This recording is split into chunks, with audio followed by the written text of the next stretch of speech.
Hi, everybody. My name is Jenny Speck. I am a water resource specialist with the City of Phoenix Water Services Department. Tonight, we're presenting the final episode of the Hydrate the Valley in collaboration with the Watershed Management Group. This episode is called Native Landscape Care, and the webinar will be taught by Kaylee Colter, who's joining us on behalf of Watershed Management Group. So I'll turn it over now to Kaylee to get us started. So thanks, Kaylee. Great, thank you. All right, let's make sure we got everything going here. So yes, today we're going to be talking about landscape care or supporting healthy landscapes. My name is Kaylee Colter. I am a landscape architect. I work here in the Phoenix metro area. And I've been involved with Watershed Management Group for quite a few years now, so I'm always happy when they have me come back to teach these classes. So tonight, just as for a starting point for us, I'm just going to offer for you all um, a little bit of a shift in mindset. And so today we are going to be talking about maintenance, landscape maintenance. And maintenance, just that word itself, gosh, it's kind of a boring word. And, I think kind of has the connotations of something we probably don't want to do. And so when we think about, your landscape, or when you think about your landscape, if we can kind of shift that mindset from a maintenance, this is something I've got to do, it's another thing on my plate, to more of a care mentality, I think it'll make this process of caring for your landscapes feel a lot more enriching. And so, caring for your landscape is an opportunity. It's an opportunity for you to be involved with nature. It's an opportunity for you to kind of um, do something to kind of make improvements in nature or help assist nature along. And you are also going to talk about some practices tonight that have a focus on kind of regenerative landscapes. And so that means these landscapes, we're going to kind of aiming for landscapes that will become less input intensive over time, so that even though you're still doing care, that care gets reduced over and over through the years because of the thoughtful decisions that you've made in terms of care and design. So just offering that up tonight, we're going to be talking about the wonderful ways that we can care for our landscapes. So when I talk about regenerative, actually, I think it's a term that's a little bit more um, circling around a little bit more these days. And so when we think of regenerative landscapes, we're thinking of those kinds of landscapes that can sustain themselves over time, right? That they can regenerate, they can reseed, they can take care of themselves, they can continue to improve the soil over time. So that we're looking for something that gets better as it ages instead of degrades as it ages. And so this is a kind of nice comparative example. The picture here on the left showing a really nice example of a regenerative landscape. This is a rainwater harvesting space. It's harvesting water from the street. You can see they've used a lot of native plants. They've got some erosion control in place. And so this looks like the landscape that's healthy and thriving. Whereas we can see that the other two here are landscapes that do not look like they're healthy and thriving, and that are going to be, requiring more input over time, because this one in the middle here is just getting really clogged. It looks like it needs to be dug out again and cleaned out, so that's more maintenance. This one here, plants are already starting to die in this landscape and needing to be replaced. So we definitely want to kind of move towards what we see in this first image on the left. So you guys might be familiar with landscapes that look a lot like this. This is a pretty typical landscape maintenance. Oh, let's see. No, is only one person not seeing my screen, or are there other people who aren't seeing the screen?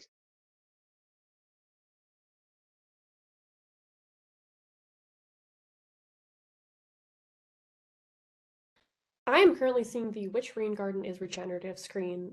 Folks in the chat, can you just say if that is the one you're seeing? Okay, we're seeing a couple people. One person saying they can't see any screen. Okay.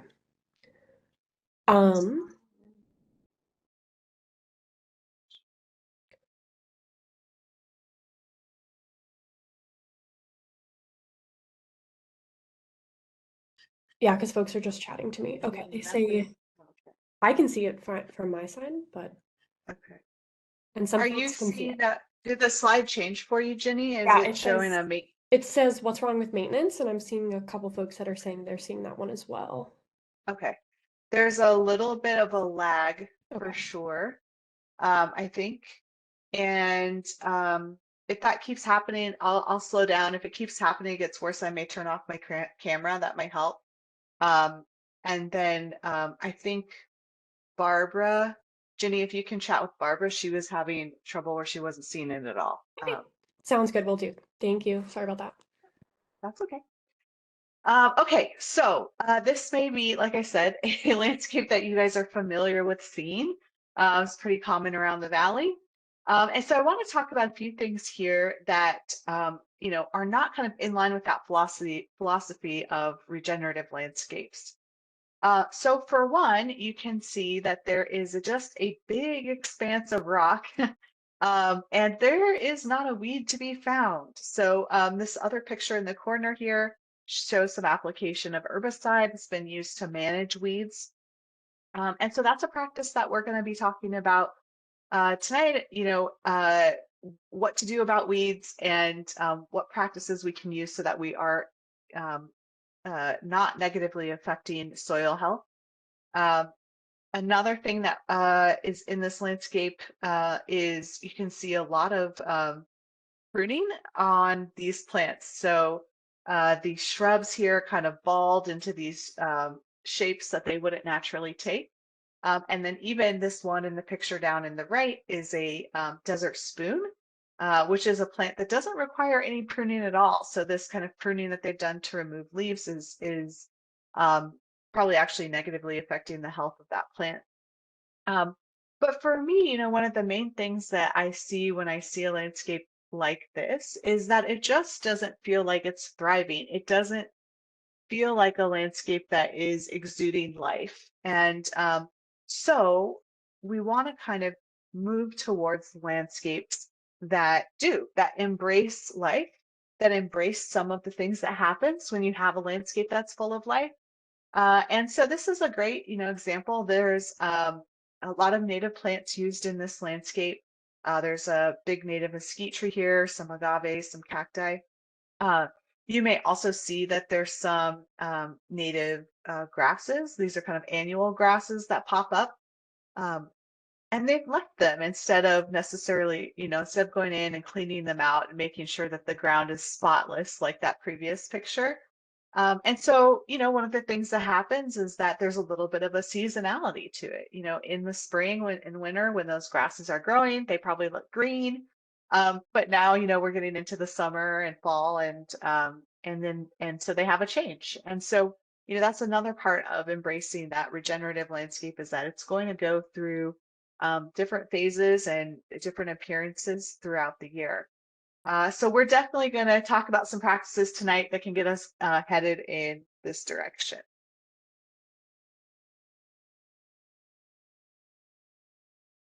So some of the things that we'll be talking about tonight, we're going to kind of start with some of the foundational aspects. So we'll be talking about soil health and watering and irrigation, which are some big components. And then we're going to talk a little bit about maintenance practices, and we're going to set it up in terms of seasonality. So we'll kind of talk about the seasons, what's going on, and what to do when.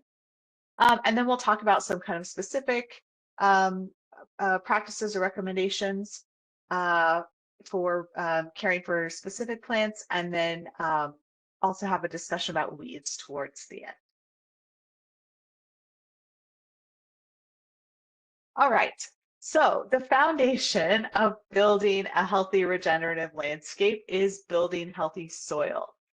Soil is the foundation for all of your planting, and so we really want to focus on that. Now, I have said before, and maybe said in a previous presentation, that we don't have bad soil here in Arizona. We just have soil with certain characteristics, um, which doesn't mean that we should not do anything to try and improve or maintain the health of that soil. And so, two practices that I really recommend for building healthy soil are one, adding water, so activating that soil with water, and then adding a carbon source or a source of organic matter. So our soils do tend to be quite low in organic matter, and there's a lot of benefits for having organic matter in the soil. Um, Organic matter can help improve soil structure. So, for example, if you had soil that has a lot of clay, which many of us do, um, the organic matter can kind of help reduce some of the negative impacts of that clay type soil. Having organic matter helps increase moisture holding capacity, actually improves drainage. It can kind of help moderate the effects of the high pH soil that we have. So I could go on and on and on, but just know that it's really great and really important. And it's one of the most practical things that you can do to improve your soil. So, for example, I mentioned that in Arizona, our soils tend to have a high pH. That means they tend to be alkaline. It is very difficult to change the pH in your soil over a long period of time. You may be able to achieve some adjustments in it over, kind of a short period, but it's very unlikely to be able to modify that in any meaningful way for a long period of time. Um, so that's something that's not easy to change, but something that is easy to change is to add organic matter, and it can kind of help moderate some of those effects. The reason that we add water as part of this equation is because the availability of water helps activate that soil microbiome. So the microbiome is all the insects, fungi, bacteria, all that stuff that is eating and consuming the organic matter and kind of helping uh, digest it and turn it into different types of nutrients and all that stuff that happens when organic matter decays.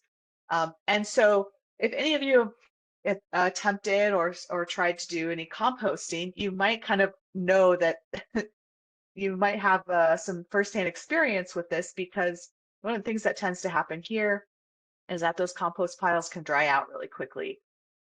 And so you've got to actually kind of put water on it, make sure it stays moist in order to keep that activity going.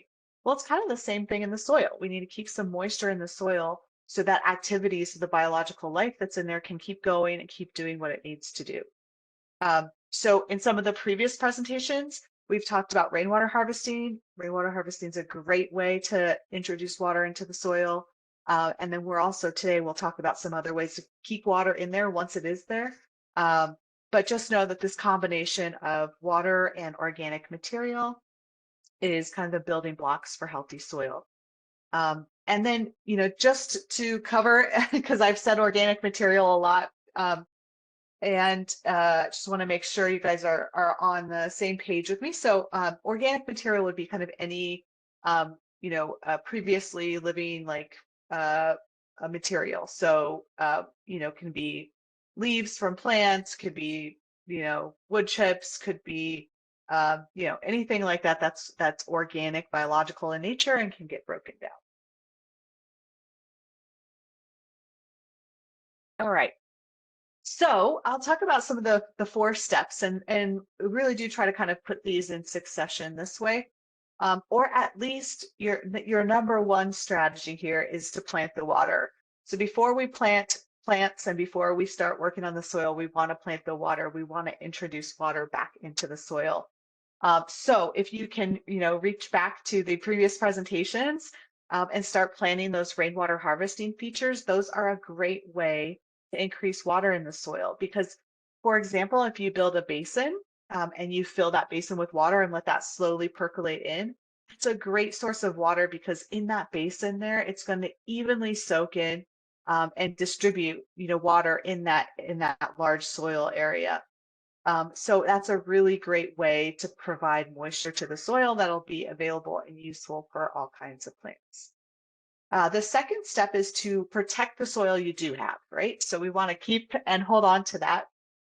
And so some ways to do that, one would be minimize any kind of erosion or soil loss. So we can do that by adding mulch, by using riprap or larger cobble material to kind of help hold soil in place. We can actually use plants to help us with this. So those are some great strategies for that. We'll talk a little bit more about some of those. And then eliminating chemicals. So chemicals can be, kind of have a negative effect. We just talked about the importance of having that healthy soil microbiome. And so even when pesticides are used, they can actually have a negative impact on the soil because it can have a negative impact on insects and bugs that we do want to keep around to help with this process of improving soil. So just something to consider. And then we kind of move into adding that organic matter, right? So starting mixing in those products. We'll talk about some different ways to incorporate organic matter, but it can be part of your design plans. And then we get to the planting your ecosystem. So your plants are actually part of building healthy soil as well. All the things that plant roots do in the soil can kind of help with improving soil structure, improving the health and quality of soil. Certain plants like grasses are really helpful for erosion control, so they can actually help with that. We're going to talk a little bit about mulch. We'll talk about some mulch that you can, purchase and put down. But plants can actually act as mulch as well. So if we cover the ground with plants, that's kind of a living mulch because what it does is still kind of shade and cover the ground. So think about that. That's why we mentioned ground covers here. And you might consider plants that are nitrogen fixers. I talked a little bit about this when we had the plants presentation, but many of our native plants actually have the ability to fix nitrogen and kind of create their own nitrogen sources. And so that's another really great way to improve soil health as well.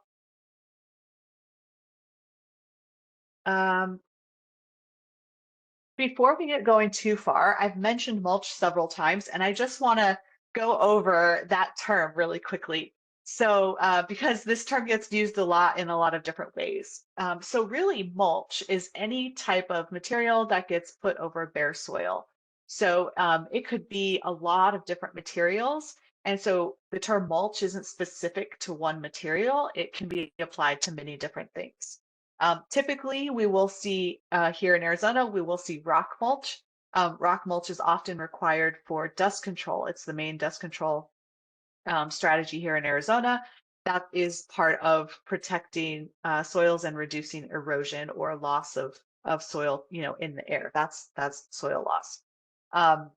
And so that's what we'll see. And when I say DG, it may be, this is, rock. DG is kind of the term we use in the industry. But rock mulch is a type of mulch as well. And then we're also going to talk about some organic mulch options. Mulches that, kind of are organic in nature and some of the additional benefits that there are to organic mulches. One of the things, so there's kind of two main benefits of using a mulch. One is to reduce erosion and for dust control. And then the second one is to reduce evaporation. So it reduce water loss from the soil. And so both wood chip mulch and rock mulch accomplish those goals.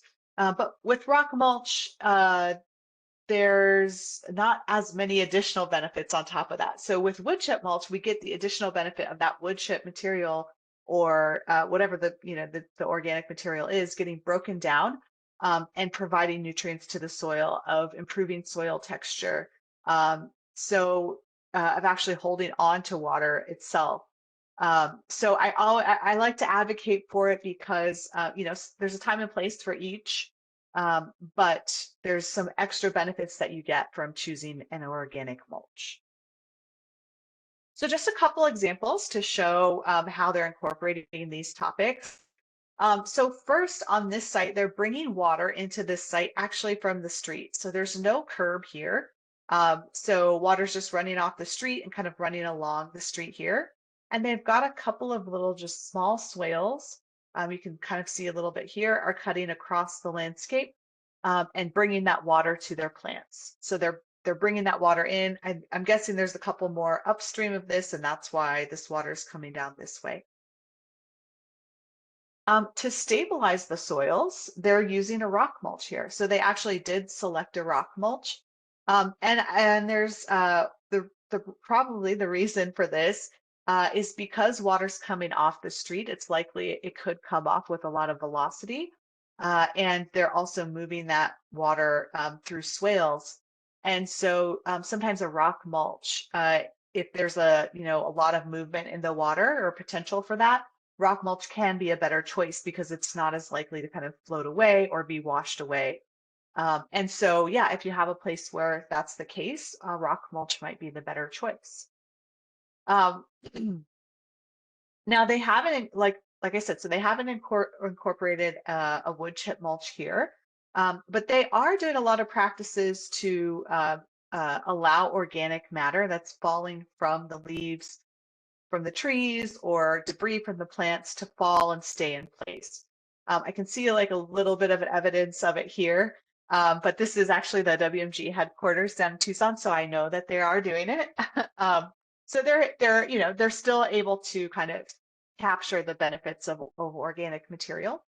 And then plants. They've incorporated a lot of native plants. I see a lot of grasses. Grasses, again, like I said, are really great for erosion control. So along this swale, they have some grasses there to kind of help stabilize those soils.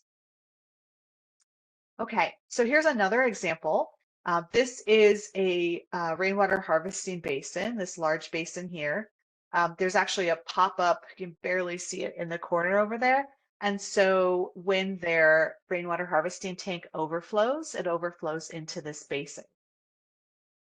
In this basin, so that's where their water source is. That's where they're introducing or how they're introducing water into this landscape. Now they're stabilizing the slopes with a couple of different tools or materials. They have a rock mulch, which is kind of similar to the one we just saw on these upland areas, these higher areas. And then they have wood chip mulch in the bottom of their basin. So instead of using it everywhere, they've elected to just use it in the bottom of the basin. So that's another solution if you are looking for how to incorporate it, but not wanting to do just wood chip mulch. The side slopes, so the sides of their basins are relatively steep. And when you have steep slopes, that can cause erosion. That can be a cause for erosion. So they've used a large riprap material. So riprap is kind of like same material as the rock mulch, but it's just bigger chunks. So it comes in a larger variety of sizes. And they've used that to help stabilize the soil so it doesn't keep washing away. They have, again, incorporated the organic matter. They're using a wood chip mulch here, so that's great. And then lots of plants in this landscape. So one thing you'll notice is that they've got grasses and some shrubs that can really tolerate having a little bit of standing water in the bottom of their basins. And then up on the higher areas are their cacti, agaves, things that don't like standing water. And so they can still access, their roots can still access water from the basin, but they won't be sitting in there getting soggy, which they do not like. Okay, so just to kind of show you the process that happens when that wood chip mulch gets broken down. So this picture in the top left corner is actually fresh tree trimming. So these would be trimmings that come directly from an arborist. One nice thing about using tree trimmings from an arborist is that you can often get them for free. So there's actually a service you can sign up for called Chip Drop. It kind of puts you in a queue, and when there's availability, they'll let you know, and you can get a load dropped off at your home. So, the nice thing about it is it's free. The thing is that you have to kind of be ready to take that delivery. You can also, just if you see arborists around, you can often ask if they're willing to drop loads, or if you know an arborist you work with or something like that, you can call and ask them. You would just want to make sure that you ask for a clean load, which would be like no palm fronds, no oleanders, sometimes no thorns. And so just make sure you're asking for that. They'll know what you're talking about. Um, but the nice thing about these tree trimmings is you'll see there's lots of different, because there's leaves and twigs, so there's lots of different textures in this. So it's really great. You can also purchase a wood chip mulch and have it delivered. So if you have a project where you need it, then I would look at more of a composted product. Grow Well Organics sells a product, a wood chip product. You can also get wood chips from the Arizona Worm Farm. So there's some sources there that if you want to purchase one, the nice thing about the products is they are composted, and so they've kind of started that process, and they have a little bit more even appearance to them. So they're nice for kind of creating a finished looking product right off the bat. But anyway, so what you'll see with those tree trimmings is that fungus in particular will start to colonize that mulch. And so when you first put it down, it's often kind of fluffy, and it may be a little bit looser. But over time, as that fungi starts to build in there, it'll kind of mat together and compress down. You'll start to see these kind of white spider web looking structures in the mulch. And that's actually part of the growth structures of the fungi. So that's a good sign when you start seeing that. And then eventually what you'll see is like right at that soil line, that material will start to break down into its finest components, and it kind of starts to blend there with your actual soil level. So I keep talking about how the mulch is great and gets broken down into the soil. So you might be thinking to yourself, well, if it's breaking down, does that mean I'm going to have to replenish it? Where is it going? And that's true. So, with an organic mulch material, you will likely have to replace that material over time.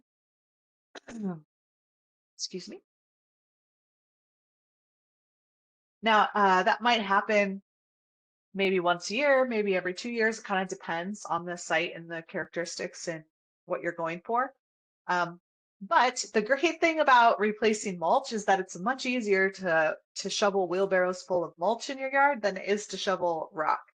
So although rock doesn't need to be replaced as often, it does often need to get topped up too, and that's probably not something you want to do by yourself. So uh, that's one of the things I like to point out. In your upland areas where you're using wood chip mulch, so if you're using it not in the bottom of a basin, you maybe want to go for something like 1 to 2 inches. When you first apply it, I would apply it a little bit thicker than that because it is going to compact down. And then in your basin bottoms, you can use something more like 2 to 4 inches, so you can go a little bit thicker. There's some other potential sources of organic matter as well. So all the plants that are in your yard create organic matter, and they create litter. They may need to be pruned, and then there's branches and things like that from pruning. And so you can look at those potential as potential sources of organic matter. So if you're comfortable with allowing those branches and the leaves to fall into the landscape and resist the urge to rake them up and put them in a bag, you can leave them there, and they can become part of the organic mulch. There's different ways to incorporate that organic mulch. Again, that's a resource. And it's great too because those trimmings, they come directly from the plants that you're trying to grow. So they've got all the nutrients that plant needs. And so it's really great to be able to recycle them back into the soil and kind of keep that cycle going. So chop and drop too. So if you are doing some pruning, you can incorporate some of those, especially like the small branches and things like that. You can incorporate. You can there's electric wood chippers that are designed for really small materials. So like nothing more than like, I don't know, 3/4 of an inch or something, but something you can use for some of that leaf litter to mulch it up. So maybe it has a little bit more of a neat appearance. And then sometimes I'll suggest too, if you really do want to rake that stuff up, think about starting a compost pile, and then you've got a great source of carbon for your compost. So that's another way to keep it on site and close that nutrient cycle. So one thing to keep in mind or keep an eye on if you are using wood chip mulch, especially if you're using it around trees, is just to make sure that that doesn't build up higher and higher over time. So trees are really sensitive to having water and soil up against the trunk flare. So if any of you have ever drawn kind of like a classic picture of a tree as a kid, or your kids have drawn them, you know, where you have that classic kind of swooping down there at the trunk. Um, that spot there where the trunk flares out is called the trunk flare. So this area is really important to keep clear for oxygen exchange and to not keep, you know, water on it as well to reduce rot. So we want to make sure that area doesn't get covered over time. And so sometimes when you're using organic mulch, that can kind of build up. So just keep an eye on it, make sure that's not happening. Go actively kind of pull it back every once in a while. You can see this is an example. So this tree was probably A, planted too deep, and then B, had mulch applied. And so you can see that the flare starts down here. So it's a good, you know, length of a hand too deep, and that can be really detrimental for a tree. Okay, so we're going to on to irrigation. Irrigation is always another big topic. And so in this landscape, there is everything in here is native. And once it's established, so that's my caveat for this, is once it is established, these plants could be weaned off of permanent irrigation. They're adapted to the natural rain patterns that we have here. And so we'll talk a little bit about what that means. Whenever you plant a new plant, especially if it's coming from a nursery, you have to water that plant until it's established. When plants are in the nursery, they are often babied. They get a lot of TLC. There's often, so often they're getting watered every day. They may have shade fabric over them. They're probably maybe getting some nutrition or fertilizer in that water. Sometimes it's just integrated into the irrigation system. And so you're going to kind of stick it out there, leave it to the wolves of the sun in your yard. And so it needs some help to get established. And so we're always going to promote that. And we want to do this gradually. So we don't want to kind of start, kind of get your plants on kind of like a cold turkey, right? We're going to kind of get them watered, get them established, and then wean them off over a period of time. Now, generally that establishment period happens over a period of 1 to 3 years. Often many shrubs will establish within that 1 year time period, and your trees will kind of take a little bit longer, more towards the 3 years.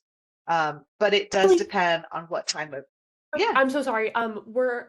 You're cutting in and out a little bit and the slides aren't progressing. Would you mind just turning the camera off and seeing if maybe that helped? Yeah, sure. Let's Sorry see about that. Thank you. Yeah.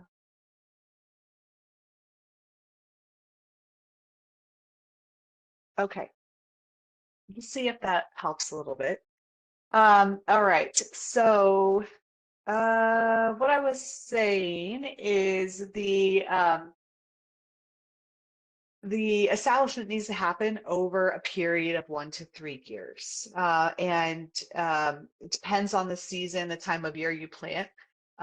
It may take a little bit longer. It just depends on if you're planting kind of in October or if you're planting in, March. So the first year, when you plant your plants, right after you plant, you want to water them deeply, soak them well, every 1 to 2 days for the first 2 weeks. And another thing you can do, which I highly recommend, especially if you're planting in the spring, is to water your holes before you plant. So if you can, dig the holes like the day before. fill those holes up with water and allow that water to soak in overnight, then plant your plants. The reason being is that it'll create wet, moist soil around your plant. So water goes from areas of high concentration to areas of low concentration. So if the soil around your plant is really dry, it can kind of suck any water that's left in your plant it in that soil. It can kind of suck it out. So it's just something, it's not absolutely necessary, but it's something you can do to kind of help things along. And then from there, so after that first 2 weeks, then you can kind of dial back based on what season it is. So we've got some suggestions here. If we're having a really dry summer or it's, during May, June, you may want to water 2 times a week. If we're getting rain from the monsoon season, you can kind of reduce that based on the rainfall. And then in the fall, winter, spring, and our easier periods of time, you can water every 1 to 2 weeks. Then,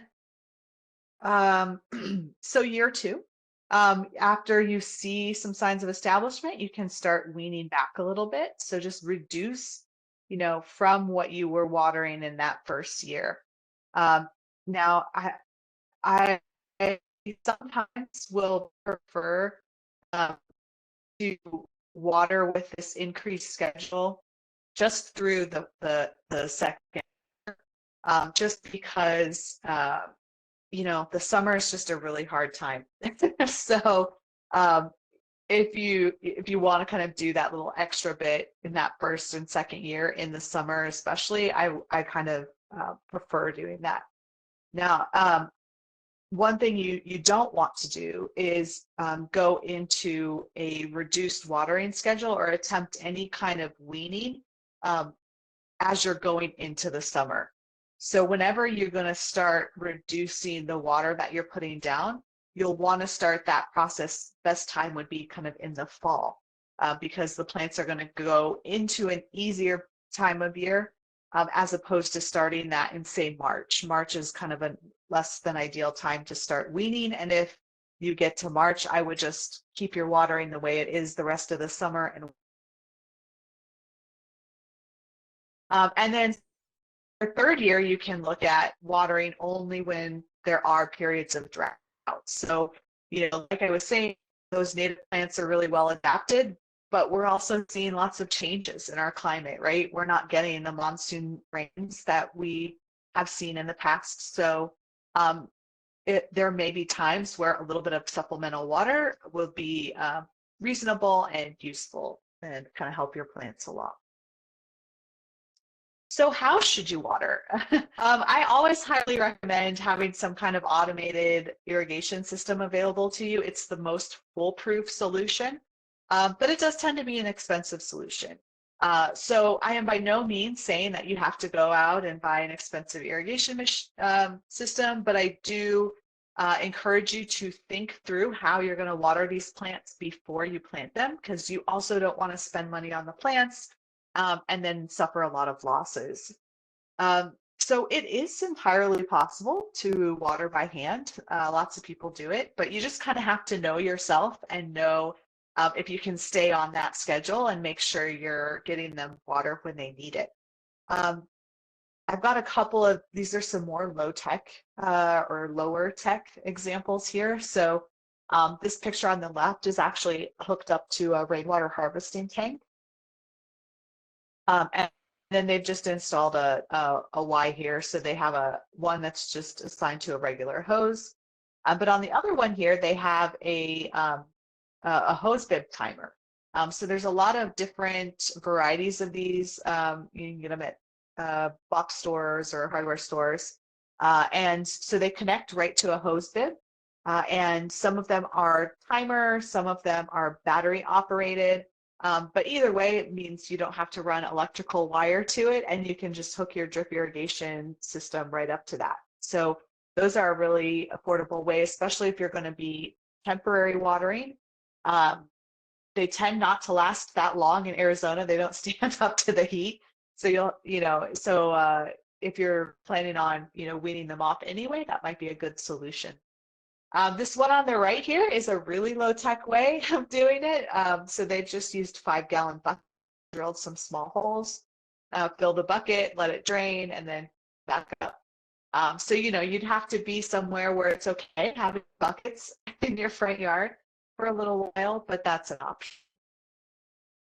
And then this one here is a cool solution as well. So they've used drip irrigation. You can see the line running through here on top of the soil. And so instead of trenching and burying that irrigation system, they just ran it on top, on above ground. And so that's great because they get the benefit of the automated system, but it's a lot less expense and a lot less labor.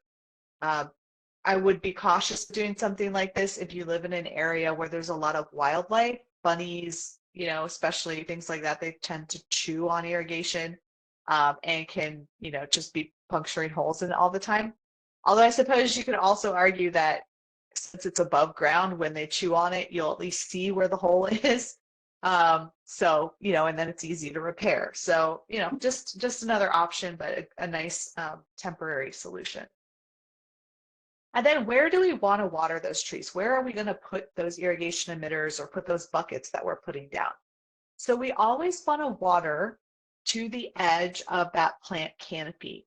So we call this the drip line. So if we're looking at this tree here, if I draw an imaginary line that goes down where the edge of the last bit of the tree canopy is straight to the ground, that's right where I want to set that water up. And the reason is you want to encourage the roots to grow towards the water, to grow outwards and create a healthy root system.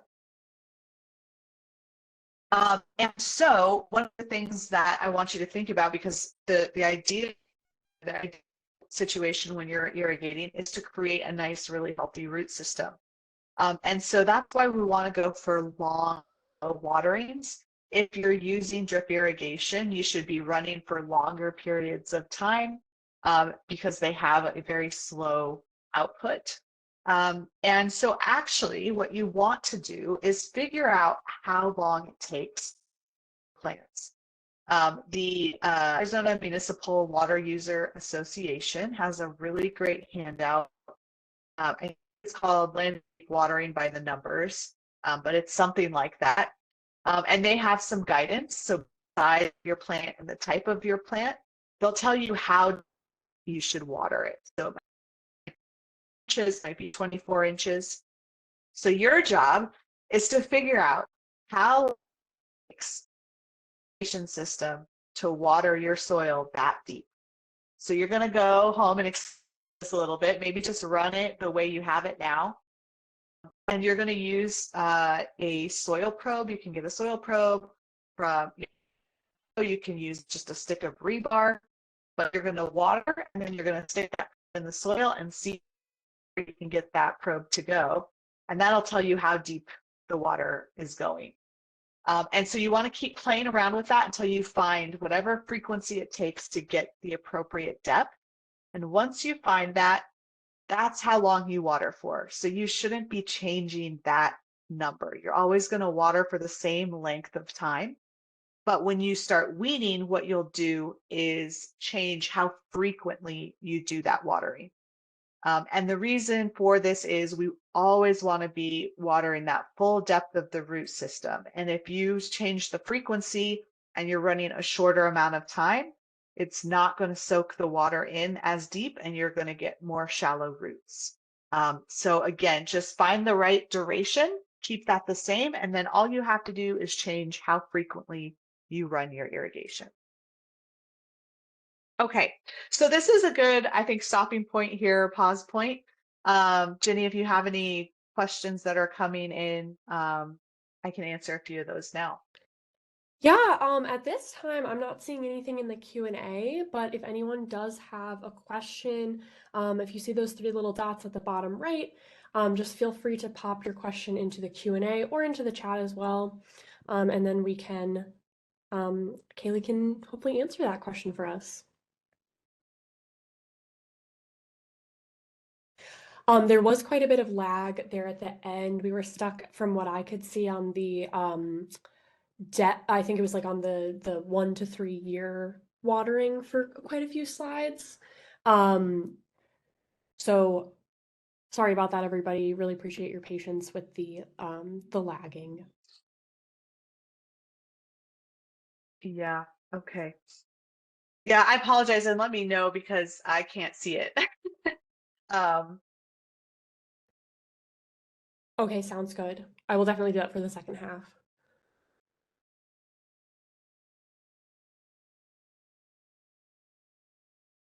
Right now, I'm seeing the 5 Sonoran Desert seasons.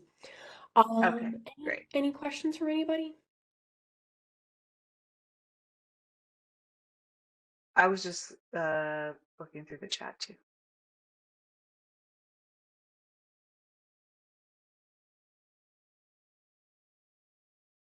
Okay. Okay, great. So I'll just keep going. Um, so then the next chunk here, we're going to talk about the 5 Sonoran Desert seasons. So um, I like to sometimes ask people if they have a guess at what the fifth season is, but everybody always gets it right. We have an extra summer, so you guys can probably imagine that. So one thing I'll say about these classifications, they're kind of um, for us just to kind of help understand the seasonality in the Sonoran Desert. So I don't know if they're necessarily official, but they are just helpful for us in terms of understanding, you know, some specifics about our environment here. So the first season I'll start off with is winter. This kind of happens in the December to February timeframe. Generally for us, this is our version of cold. So whatever that looks like for the year.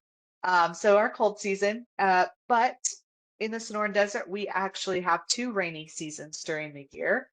We have one in the winter, and then we have monsoon season in the summer. So winter does also tend to be one of our wet seasons.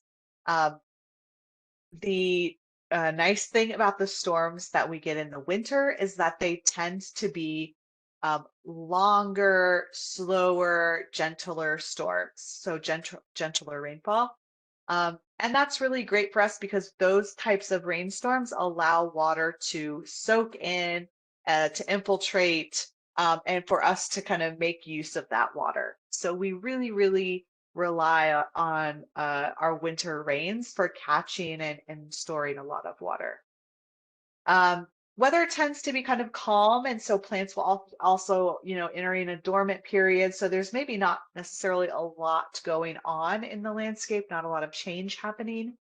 Um, but towards the end of winter is, because a lot of trees are dormant, I'll talk about this, but it's a good time to start looking at pruning and some other things like that. So just kind of um, uh, kind of a good mellow season for us.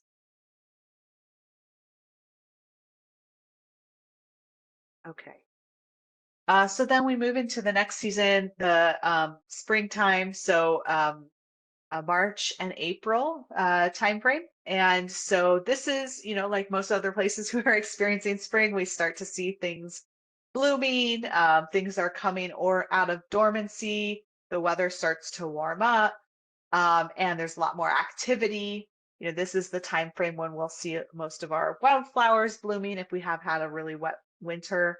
Um, if you grow any fruiting trees, this is an important time for those to start blooming and blossoming. So tends to be kind of a warm, active, exciting things going on.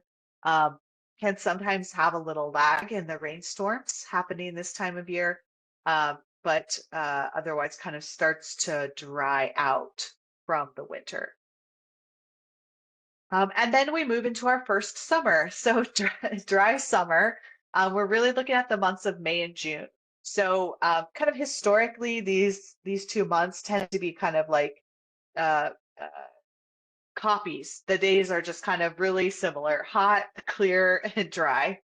And so this tends to be a very difficult time of year for plants because They're kind of coming out of the winter and they're getting shocked into their first heat. But it's also super dry, and so we don't get any rain usually in this time frame to kind of help offset that. So it can be really challenging. Um, a lot of our native plants are kind of up for the challenge. So we'll start to see some of the native plants bloom or continue to bloom during this time period, especially like ironwoods, mesquites will kind of bloom. They bloom a little bit later around this kind of May time period. So you may start to see some, you'll kind of continue to see some of those plants blooming.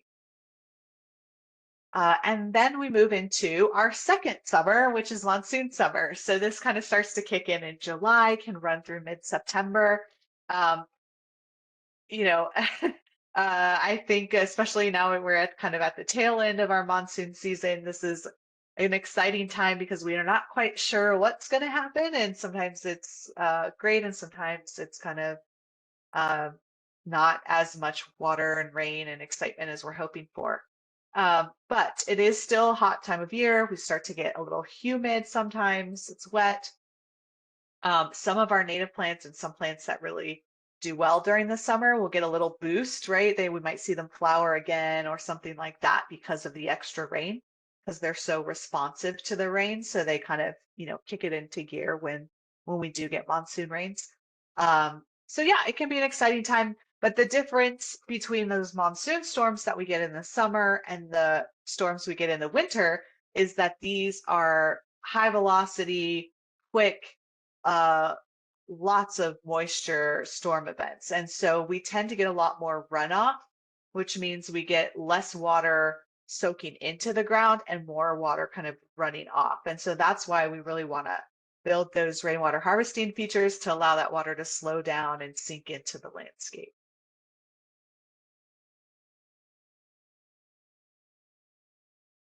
Okay, so looking at fall, so we start to move into fall in this mid-September to November time period. This can kind of be like a second spring almost, and it's still typically pretty warm. And also, again, we're starting to dry out from the monsoon season. But a lot of plants, especially if we've gotten some rain, they'll still be doing well. They may start to kind of flower a little bit again. Some plants may be producing fruit like that barrel cactus there. So it can be kind of a nice, in these last couple of years, the heat kind of extends a little bit. So if you're doing any vegetable gardening, things like that, it can actually kind of get another little crop in before it gets too cold. So um, the fall is kind of, tends to be a little bit of a toss up depending on how the weather goes. Okay. I just really quickly want to share some essential tools for maintenance. Some things that you may have or probably have shovels. So it's always great to have a spade shovel. Those are really great for digging. Those are the ones with the points. But I also recommend some flat shovels if you especially are doing any um, grading or passive rainwater harvesting. Those flat shovels are really great for shaping basins and other earthworks. Also, having a hard rake is really essential. It's another really good tool for those basins and shaping grade and things like that. If you're going to be doing any raking up or like using that mulch as compost, things like that, a leaf rake that has kind of thinner, lighter tines to it can be really helpful too. Okay, and so I want to mention the pruning tools here, and we'll see some examples later of poor choice of tool when pruning. But these guys are going to be kind of your main tools for pruning. And so the first would be a pair of hand pruners.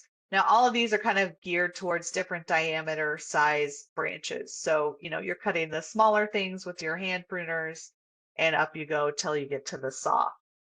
Loppers are really great for those larger diameter, or if you need to reach a little bit. And then if you're going to be doing any minor pruning on trees, I really recommend having a handsaw. Um, you don't want to kind of try to cut something with loppers that you shouldn't and end up causing some damage, more damage. So you can get a really nice accurate cut with a handsaw, and it doesn't take too long. So I recommend having one of those in your arsenal.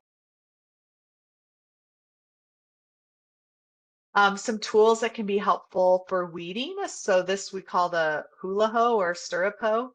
It has this loop there. It's really great for weeding certain weeds, not for Bermuda grass, but for other annual weeds, especially stinknet, which we'll talk about. Now, if you're going to be doing digging and planting, having a hand pick, so they, make them kind of hand size, can be a really useful tool too, especially if you're, kind of trying to weed and the soil's really dry. Can be a great kind of multi-purpose tool. All right. So what are you actually going to be doing? So let's talk about some of these maintenance practices and when to take them on. So early spring is going to be a really active time period for doing a lot of this maintenance. And so early spring, we're kind of looking at February, end of February, beginning of March timeframe. This is a good time to prune back any winter dieback. So if we've had a frost, sometimes frost sensitive plants will die back a little bit. You can see that actually here. This is a hot bush, and you can see it's kind of had some dieback from the winter. So it is a good time to start pruning some of that out. You just want to kind of clear out dead and diseased, broken branches, those kinds of things. If you are pruning out dieback, it is good to wait until the average last day of frost. You don't want to get out there, prune, have it start growing back, and then we get a late frost and, it kind of kills whatever started growing.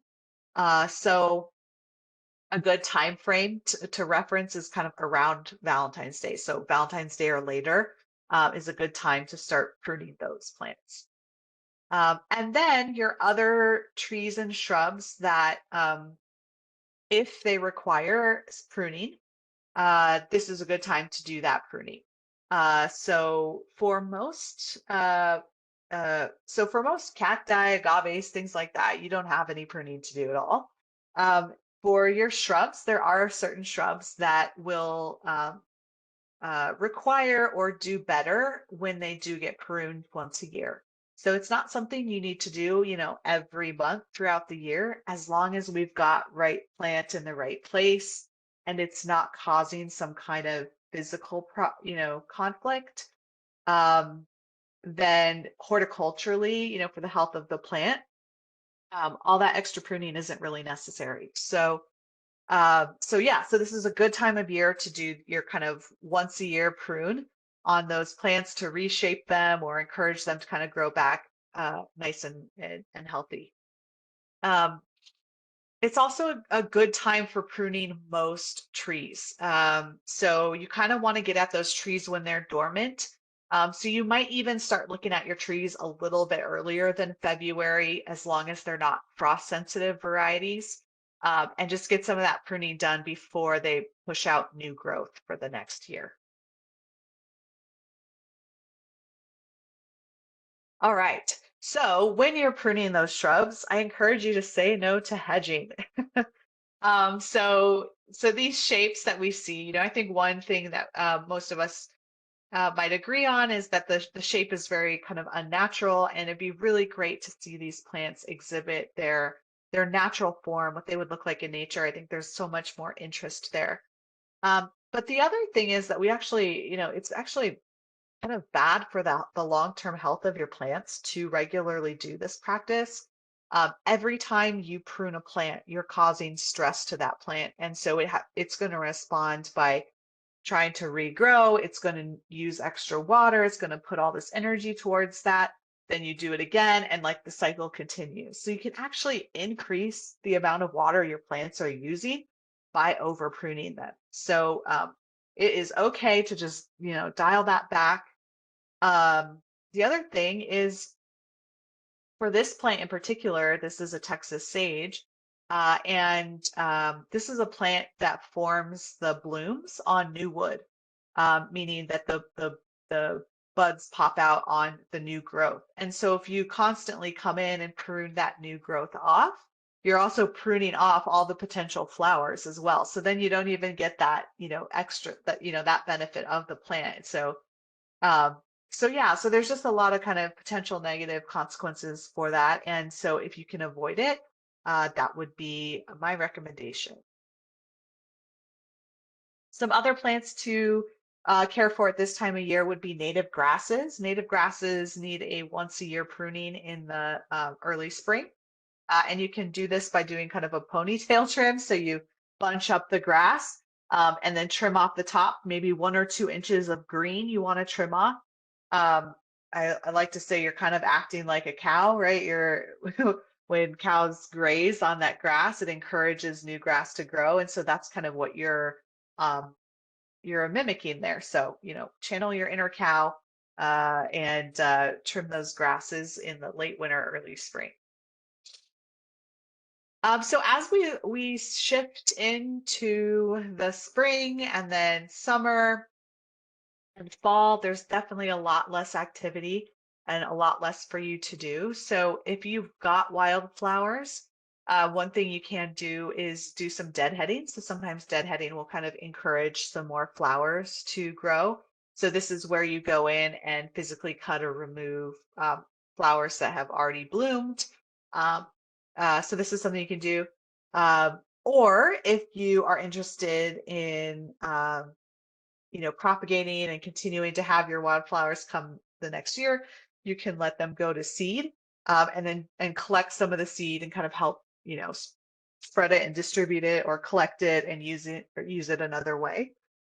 So this is, I particularly recommend this if you have something like penstemons. They'll tend to kind of die off in the summer. And so, but if you put out seed, they usually regrow from the seed pretty easily. So it's a good thing to do for plants like that. Um, what was I going to say? I think that's it. Um, your cacti can actually have some maintenance needs, but this is more like so this in particular is a pest problem. So it's something that you can do if you see it becoming a problem. So prickly pears in particular are susceptible to these cochineal infestations. And so it's actually like a little snail, even though it looks like just fuzz. It's actually a little insect. And so if you crush the insect up, if you kind of put it between your fingers, it creates like a red dye that's been used historically throughout history for dyeing different red things. So it's kind of neat, but it can kind of be unsightly. So it's something that you can, if there's, especially if the infestation isn't too bad, you can kind of use a hose or using like a really mild dish soap water mixture to kind of help control that. Um, or you can also prune out pads that are heavily infested if you can find a safe way to remove those prickly pear pads.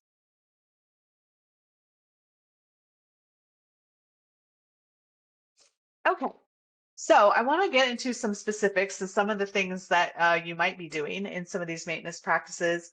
And we'll start talking about trees first.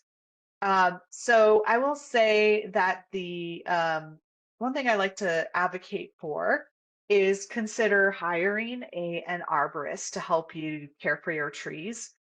Certified arborists are a really great resource for caring for your trees. And your trees, you know, in a way that some of the other plants in your landscape aren't, they are an investment. And uh, a bad afternoon of pruning can really be detrimental to the long-term health of a tree. And so I really advocate, working with a professional like an arborist to care for them. Some of the great things about arborists is that they are doing continuing education, so they stay up to date on pests and other issues that are, pertinent to the area. They have specific training in the safety and appropriate techniques for climbing trees. So especially if somebody is going to be climbing one of your trees, I would highly recommend an arborist. And the great thing about them too is that, they're going to be looking at your tree and thinking about what that tree is going to look like, 5, 10, 30 years down the line. And so they're really talented because they kind of have the ability to think about that structure and what they want to see happen, kind of guide it over time. So, that's just my caveat. There's certainly some, pruning that can be done at home and kind of done by yourself. But it never hurts to have an arborist take a look. Um, so I will say that the first maintenance practice for trees is right plant, right place. So we can see this picture here is definitely not a good example of right tree, right place. The location of this tree is going to create constant maintenance needs because it's always going to be growing towards this house, right? It's just, or building, whatever the structure is. That's always going to be a problem. So if you have put your tree or plant in the right place, you can reduce a lot of unnecessary pruning because if it were, further out, you could let it grow without being really worried about it, growing towards the house. So there's two pruning or cutting techniques that I want to introduce you to if you're going to be doing any pruning, especially on your trees. The first one is that I think there's kind of an assumption that, when you're cutting, you want to create a flush, cut as flush as possible to the trunk. And so what we're actually finding is that, or what's actually promoted is something a little bit different than that. And so one of the reasons this is important is because trees don't have an immune system like we do. So they don't heal and create, new tissue over a wound and go back to their original condition. When you cut or there's damage to a tree, that tree works to section that part off of the tree and kind of closes it off from the rest of it. And so it'll stay there, that damage will stay there. And so what we want to do is prune so that we encourage that healing over process to happen. And you can do that by avoiding cutting in the branch collar and the branch bark ridge. So the branch collar is going to be this section here on the underside of the branch. You see that kind of bulbing out right there. And then the branch bark ridge is on the top side. It's kind of where you see these wrinkles happen here. And you want to make your cut just outside of that area. So just outside where you're not nicking either one of those things. And the reason is that the tissue that closes up that wound, it grows from that point. So if you cut that or damage it, that branch will have a harder time growing over that wound and healing, sectioning it off and healing it. So that's tip number one, is kind of make that straight cut just outside of those two areas of concern. And then the other thing is this 3-cut method, the handy dandy 3-cut method. So um, this is particularly important if you're cutting off a branch that's larger diameter or really heavy, because we want to reduce as much secondary or unnecessary damage as possible. And so you can imagine maybe if you were cutting this branch and then it had a lot of weight on it, the weight at a certain point could just drop down and pull, and it can kind of strip bark from the tree and cause more damage. And so we want to kind of avoid that. And so you can do that by making your first cut on the underside of the branch about a third of the way through, and do that, a little bit of a distance away from where you're going to make your final cut. Then further down branch from that partial cut, you're going to chop the rest of that branch off. So that way you're removing the weight, the extra weight of that branch, and you don't have to deal with that. Then you can come in, make your third final cut. That's going to be your nice clean cut that's going to heal over and look good. You can see they left that branch collar right there. So that way you can kind of do a really nice job of it without having that extra weight from the larger branch there. Yeah, and so those are two techniques that if you're going to do some pruning at home with your trees, that are really valuable to implement. All right. So when might you be doing some pruning for your trees, right? So one thing you'll kind of always be pruning and looking for would be what we call crown cleaning. So that's when you're, removing dead branches, diseased branches, broken branches, just clearing out, those types of things, um, and kind of getting back to healthy tissue. Um, some crown thinning. So crown thinning refers to kind of what you see in this picture on the bottom here, um, thinning out the inside of the crown. So there's just not so much branching. Now, I would say that this is not a necessarily a regular practice that you need to do. I think there's a misconception that, especially before monsoon season, you need to go through, thin out the crown so that, trees don't get blown over. And it's actually a little bit of the opposite. We want to let those trees have their natural habit as much as possible, because trees are really great at distributing the force of that wind evenly throughout the canopy. And as you start kind of thinning that out and kind of doing your own um, modifications to the tree, sometimes it loses that integrity and that ability to um, withstand those wind forces. Um, the other thing too is, when you allow that canopy to kind of have its full shape, um, when wind kind of hits it, it'll hit that canopy and it can kind of go around it, or, it gets distributed throughout the whole canopy.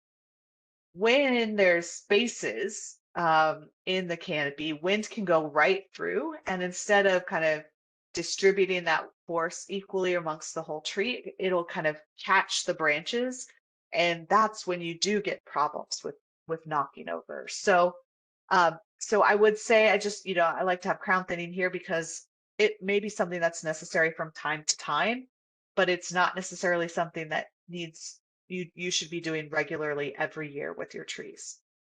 The other type of pruning you might see would be structural pruning, and that's pruning that is helping to set up the tree so it has a nice structure. That would be removing crossing branches, um, selecting a branch to be the leader, things like that, which an arborist, they're really great at helping you understand those choices. Okay, some things we don't want to do to trees. One example here is lion tailing. So I think this picture is a very good example of lion tailing. You can really see that here. And so what it is kind of this practice of clearing small branches off, and leaving growth at the outer edges of the tree. Now, like I said, this picture, it's pretty obvious that's what's going on. But I see this all over town, and it's not always as bad or as obvious as this. So just be careful, be mindful that pruning isn't just happening at the base. So what's kind of happening here is they prune, prune, prune, prune, prune until they get to the top. And what you want to do is kind of prune from the bottom, but also prune from the top.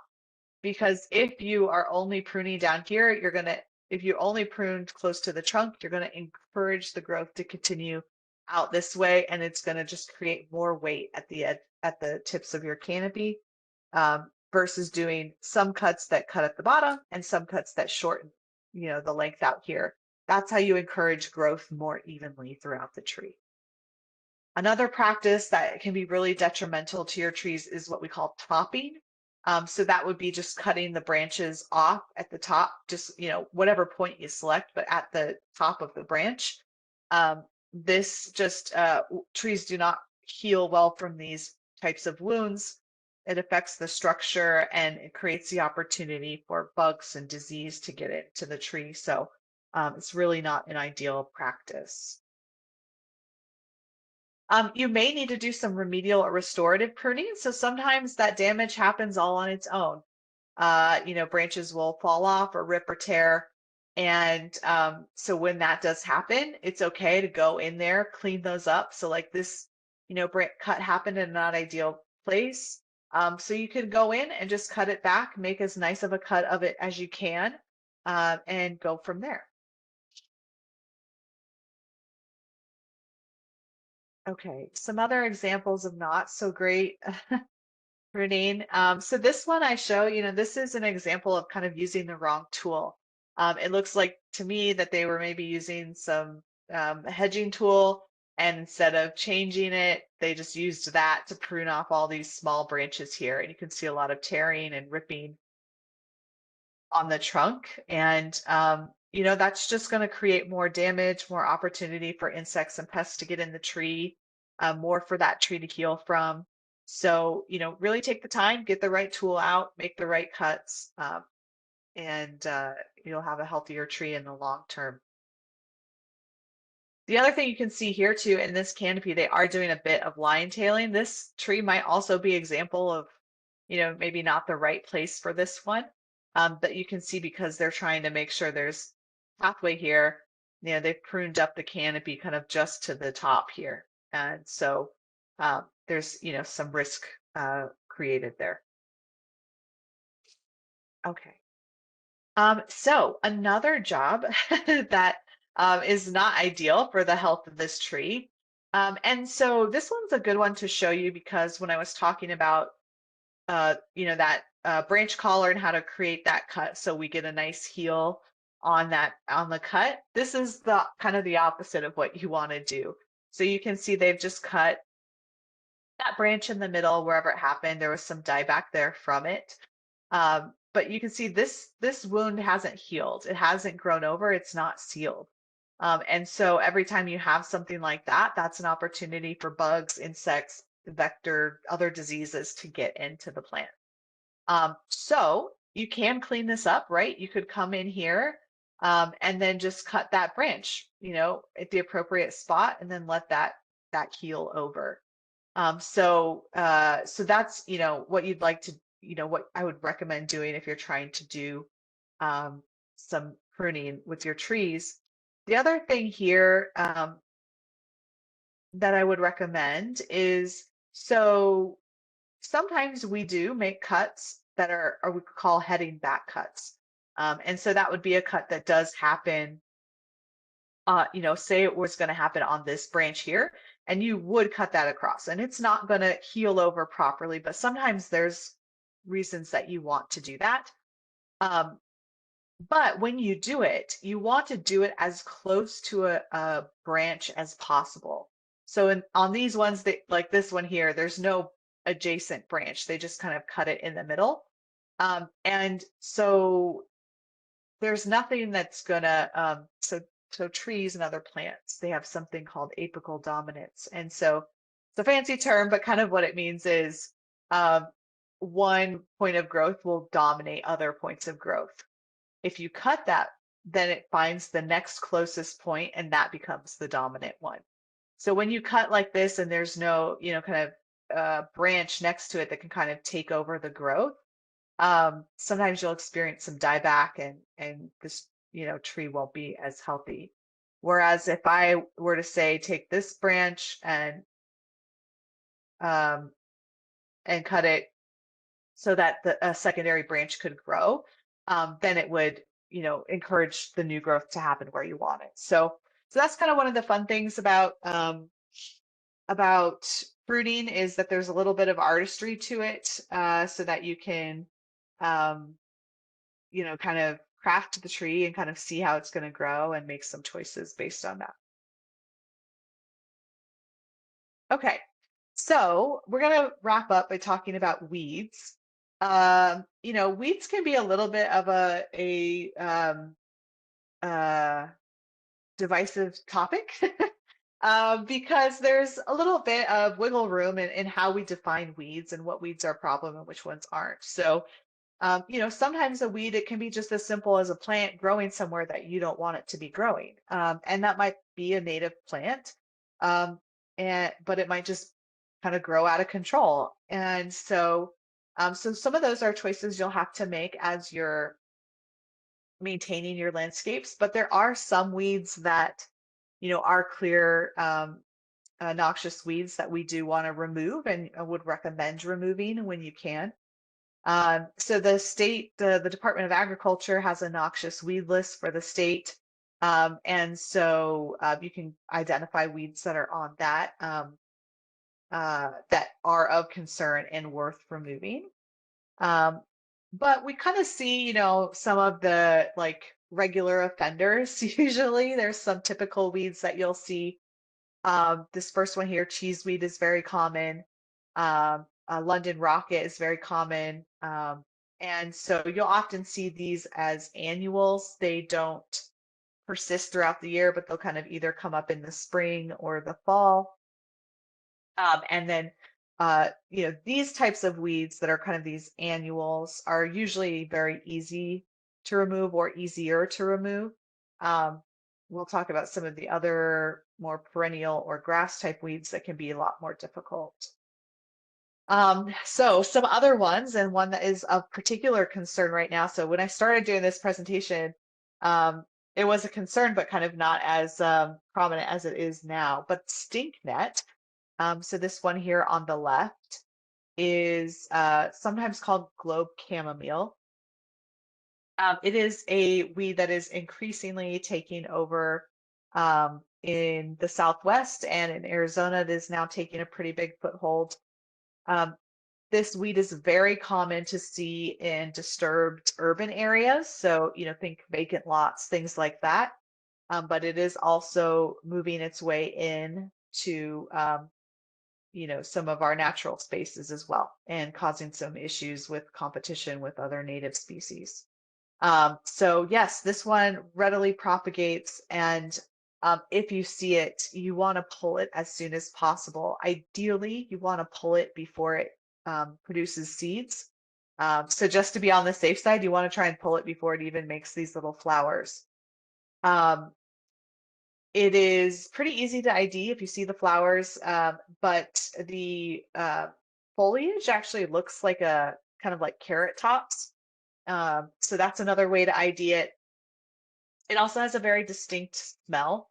And so if you're not sure, you can sometimes kind of pull it and then you smell the leaves and you'll know for sure.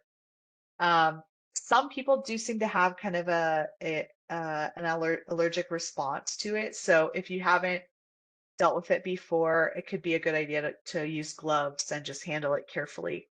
But yes, this one is something we're really concerned about. It is relatively easy to remove by pulling it or using a hula hoe. It's just there, it's very prolific. So it can take a little while to get through it. And then some more weeds that I wanted to talk about that can be really concerning are some of these grasses. So Bermuda grass, we're all probably familiar with, and it does have the tendency to be invasive. That's one of the reasons it's very difficult to remove if you're, trying to move to a native landscape. It's also one of the reasons we use it because it is pretty bulletproof, but can be invasive in our waterways and things like that. So, another reason to consider removing Bermuda grass if you do have some. But some of the other ones I wanted to talk about are buffalo grass and fountain grass in particular. These are kind of bunch grasses, and they are of particular concern because they kind of add fuel to wildfires, and they can kind of create wildfires that are higher temperatures than a lot of our native plants are used to seeing. So saguaros in particular can withstand a good bit of fire damage, but when there's a lot of extra fuel from these plants like buffalo grass and fountain grass, it can heat up so much that we start to lose some of those saguaros. So one of the reasons I mention it is because this fountain grass in particular used to be available at nurseries and it was sold all over. And we now know it's a pretty less than ideal choice. So these days, you shouldn't be seen in the nurseries. It shouldn't really be widely available. Um, but you will often see sometimes there is a purple version of it. And this purple version is supposed to be sterile, but I've seen some instances where it seems as though it might be hybridizing with um, other varieties and showing some invasive tendencies. So I just kind of recommend staying clear of it because there's some great alternatives to it. So Muhlenbergia rigens, all of these Muhlenbergia varieties are great, and they have native habitat range in Arizona. So it's a much better choice. You can kind of still get the same effect by using a different plant. So just keep an eye out. That fountain grass in particular has those catcomb kind of seed pods at the tips of the flower stalk. So that's what you really want to look out for. The Muhlenbergias they don't have the seed stalk in the same way. It's much thinner, so they're usually easy to tell apart if you see the flowers. And then there's some weeds that can kind of be confused, for good plants here. So the Arizona caltrop is an example. The leaf, it looks a lot like the goat's head, but you can see that the flowers are different. So if ever you're in doubt of something, there's tons of resources online. I would check with the Maricopa County Extension Office. They have some great resources for IDing weeds, and uh, sometimes you can even ask master gardeners. So that's a good place if you're kind of not sure about a weed that you see in your yard. So I'll kind of wrap it up there. But I just want to kind of hopefully you've learned some things that can help you so that we kind of move away from this idea of cleaning the landscapes and treating them like something that needs to be sanitized into nurturing landscapes and creating lands that, exude life and, are wonderful places for us to be in, wonderful places for other animals and insects and birds to be in, and make our cities a better place to be. So I'll leave it at that. If you have any questions, feel free to reach out, or I'm here to answer a few questions if anybody has anything before we wrap up tonight. And my apologies for the technical glitches. It's hard for me to see it on my end, so I hope that we still got enough through the presentation that's useful for you guys. Thank you so much, Kaylee. I am not seeing questions in the chat or the Q&A. But like Kaylee said, if anybody has any questions, feel free to put them in the chat now or the Q&A.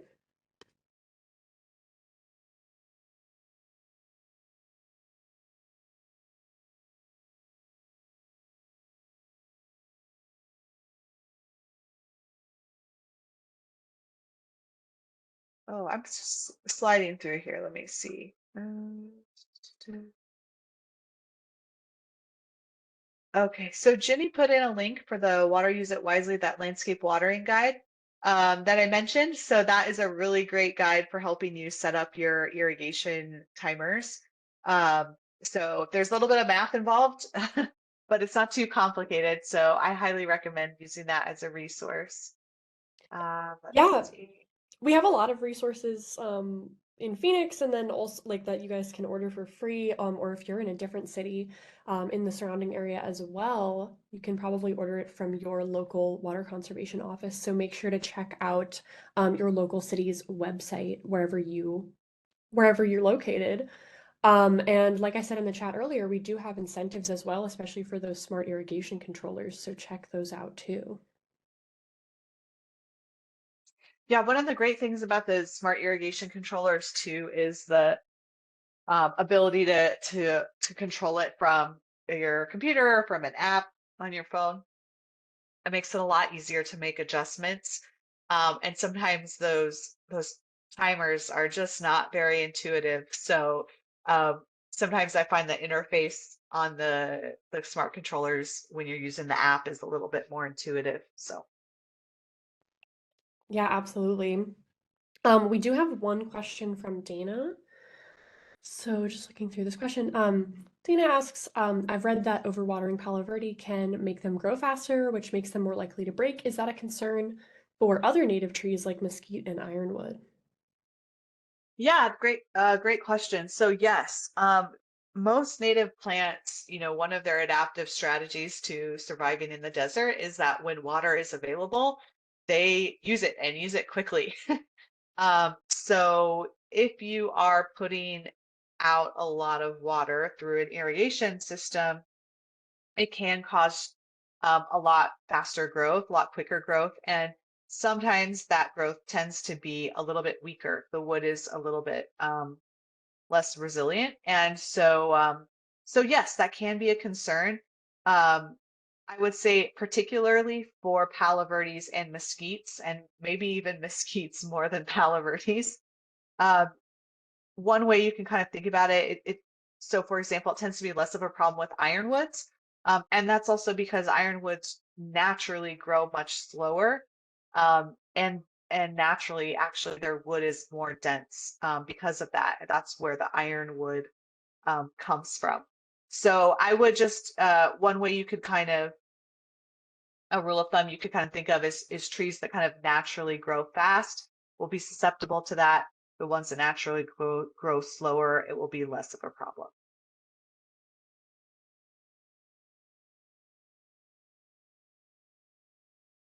Thanks, Kaylee. That is Yeah, all I'm seeing. I I see one here from Barbara about rock mulch. Okay. So if you have rock mulch, could you put wood mulch over it? So yeah, this is definitely an option because, for a lot of people, the cost or labor for removing all that rock can be pretty yeah, it can be a lot of work. So, yes, you can. You're going to have to make sure you put, I would probably make your layers thicker, so that you get lots of coverage. Um, but yeah, especially if your rock is older, it's probably kind of, worked its way into the soil anyway. So, um, there's not really a kind of like technical reason you couldn't do it. It would just be more of aesthetic and making sure that, you get the coverage that, gives you the look and appearance that you'd like to have.